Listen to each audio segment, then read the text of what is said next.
Sir वो IIC Bangalore का offer letter आया था। ओके। तो उसमें ना वो लोग बोल रहे कि ट्रैवल अलाउंस जो है वो S C S T category वाले को देते। तो वो जो ट्रैवल अलाउंस का जो फॉर्म है वो उनकी वेबसाइट पे मिल जाएगा क्या? वेबसाइट पे मिल जाएगा। जब आप इंटरव्यू देने जाओगे तो आपको उसी टाइम फॉर्म देंगे भर के देने के लिए। तो फॉर्म भर के दोगे, साथ में टिकट लगाना पड़ेगा आपको। आने का जो टिकट, आप जिस जाओगे ट्रेन से तो उसका टिकट लगाना है। रिटर्न टिकट जो होगा उसमें अटैच करना है फॉर्म के साथ। तो वहाँ जाके भी देते हैं, जरूरी नहीं हाँ। पहले आपको देंगे। जब आप जाओगे इंटरव्यू देने तो उस टाइम ही आपको फॉर्म देंगे। इंटरव्यू जब आपका हो रहा होगा तो उसके बाद या उसके पहले ही आपको दे देंगे कि फॉर्म भर के टिकट का लगा के दे दीजिए, फिर आपको अगले एक सप्ताह में पेमेंट आपके अकाउंट में आ जाएगा। तो ऐसा रहता है जनरली, है ना। जैसे हम लोग भी जाते हैं ना कहीं अच्छा सर, कॉन्फ्रेंस में तो जाते हैं या कहीं जाते हैं तो ऐसे ही होता है। तो मतलब सर एक बार मैंने वेबसाइट पे ढूंढने का ट्राई करा। हम्म। मैंने और मतलब और दो तीन जगह से ट्राई करा कि हम्म। मिल जाए कहीं पे ट्रैवल का फॉर्म, तो नहीं दिख रहा था कहीं पे। हाँ, तो इसलिए जैसे क्योंकि आप बोल रहे वैसे क्योंकि हाँ पहले, क्योंकि उनको पहले देने की जरूरत नहीं है ना। वो तो आपको पैसे ट्रैवलिंग अलाउंस या टीए शॉर्ट में बोलते हैं, टीए तब देते हैं जब आप वहाँ विजिट करोगे। तो जब विजिट करोगे तो टिकट भी सबमिट, जैसे आईआईसी बैंगलोर आपको टिकट ऐसे पैसे नहीं भेजेगा। वो उतना ही भेजेगा जितना आपके टिकट पे लिखा हुआ है ना। तो टिकट पे जितने रुपए लिखा हुआ है उतना भेजेगा। अब रिटर्न में जिस टिकट नहीं दोगे तो पैसे भी नहीं देंगे। अगर एक साइड का ही टिकट लगा रहे हो तो हो सकता है एक साइड का ही पैसा भी देंगे वो। इस तरह से कई बार रहता है।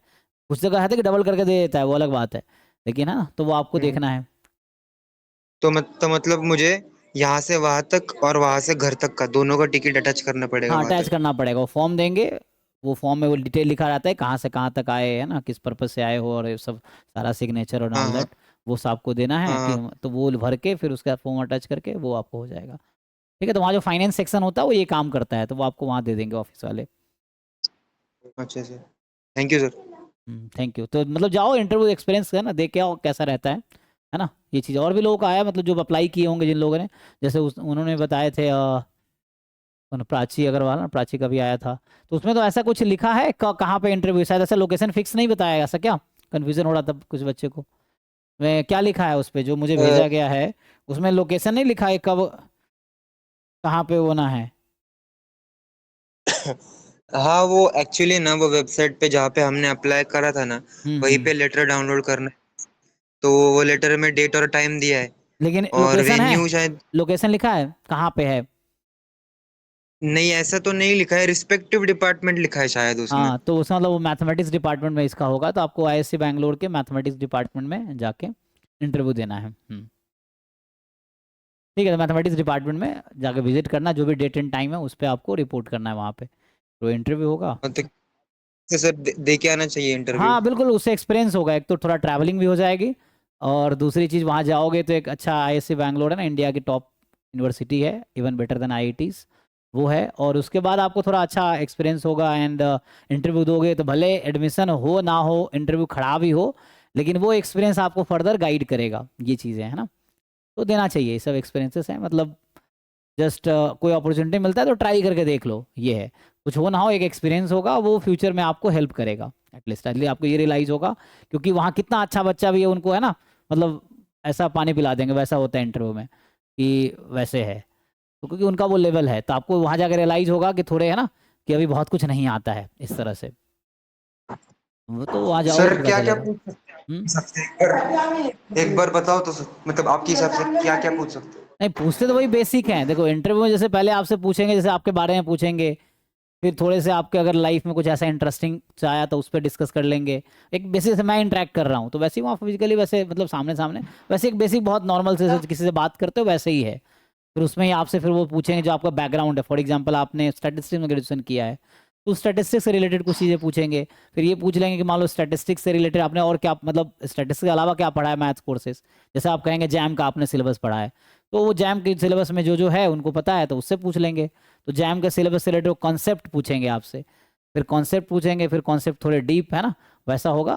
तो जैसे एक तो एवरेज लेवल है ना, तो फिर और थोड़े डीप पूछेंगे उसमें। जितना जब तक आंसर कर पाओगे तब तक पूछेंगे, वो ऐसा है। तो जो सिलेबस आपका जैम का है उसके अराउंड ही पूछेंगे वो, या बीएससी का जो सिलेबस है उसके आसपास ही होगा। मतलब आपका बीएससी जिसमें किया है तो उससे रिलेटेड होगा, या जैम का जो सिलेबस है उससे रिलेटेड होगा। ये है, क्योंकि वहाँ स्टैट्स के प्रोफेसर भी हैं तीन चार, एंड मैथ्स के भी हैं। तो हालांकि कोर्स मैथमेटिकल साइंस वाली है, तो लीनियर रियल है ना, मतलब लीनियर रियल मतलब लीनियर अलजेब्रा, रियल मतलब वही कैलकुलस हो गया, कैलकुलस वाला पोर्शन हो गया, सीक्वेंस मतलब जो जैम का सिलेबस है उसी को प्रिपेयर कर लो। आपको पूछेंगे पहले कि किस टॉपिक से कंफर्टेबल, किससे पूछा जाए, तो आप बताओ कि इस टॉपिक में कंफर्टेबल है, तो उससे ही पूछेंगे वो, वैसा है।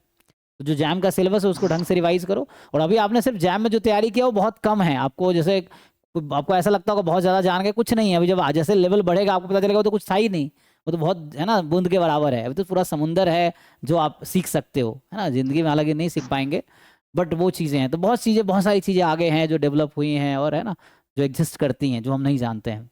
तो वो जैसे वही इंटरव्यू वही लोग चेक करते हैं ना कि आप कितना लेवल तक जानते हो। फिर जैसे मान लो फॉर एग्जाम्पल 100 बच्चों का इंटरव्यू लिया उन्होंने, उनके पास एग्जाम्पल के लिए 25 सीटें हैं, वो देखना पड़ेगा कितने हैं, शायद 15-20 हैं।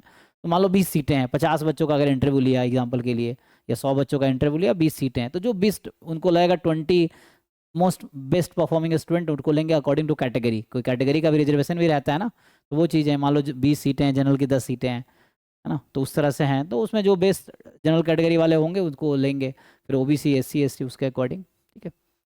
तो ऐसा रहेगा। तो तो आपका हमारे बेटरमेंट के हम्म, लिए इंटरव्यू दे के आना चाहिए, आगे जो हो हाँ वो उसका होगा। कोई टेंशन नहीं है, एटलीस्ट एक अच्छा, आप अच्छा इंस्टीट्यूट विजिट करोगे, उसका एक्सपीरियंस होगा, फिर इंटरव्यू दोगे, उसमें आपको पता चलेगा, और इतने महान प्रोफेसर्स वहाँ पे हैं, तो उनसे इंटरेक्शन का मौका मिलेगा। तो ये सब लाइफ में कहीं ना कहीं वैल्यू ऐड करेगी, चाहे सिलेक्शन हो या ना हो, ये चीज़ें हैं। तो आपको एक्सपीरियंसेस में आपका ना थोड़ा, आपकी मतलब जो अंडरस्टैंडिंग है वो बेटर होगी, आप थोड़े मैच्योर हो गए सब्जेक्ट को लेके, चीज़ों को लेके, आपको अंडरस्टैंडिंग आपकी बढ़ेगी, तो मतलब it will add value to your life, ये है। ट्राई ठीक, करना चाहिए थैंक ना। You sir. हाँ सर, मैं जाके आऊँगा। जी जी, थैंक यू।